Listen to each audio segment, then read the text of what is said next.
Informohuni me Zhurma TV. Bëni subscribe për më shumë video.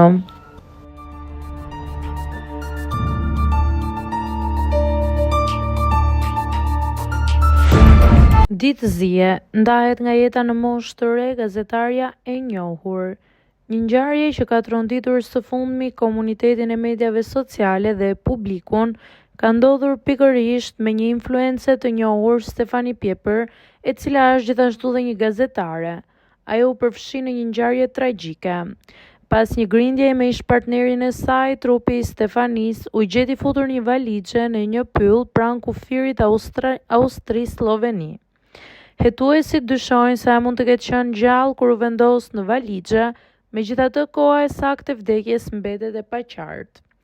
Autopsia zbuloi se Stefania kishte pësuar mbytje dhe lëndime në fytyrë, të mundshme nga goditjet ose nga lëvizja brenda valixhes gjatë transportit.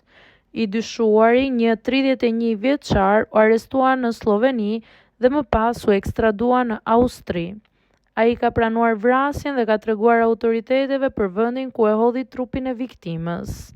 Avokati i tij deklaroi se klienti është thyer dhe penduar thellësisht, duke shtuar se gjatë ngjarjes ndodhi në ndikimin e drogës. Hetuesit përdorën dron dhe qenë nuhatës për të gjetur influencerën, pasi ajo nuk u paraqit në punë dhe telefoni i saj u gjeti hedhur në një shkurre. Një fakt që ngriti menjëherë dyshime për gjendjen e saj. Ngjarja ka tërhequr vëmendjen e mediave ndërkombëtare dhe ka nxjerrë në pa rëndësinë e hetimeve të shpejta në rastet e zhdukjes së personave të njohur, veçanërisht kur ekzistojnë dyshime për dhunë dhe krim të rënd brenda marrëdhënieve personale.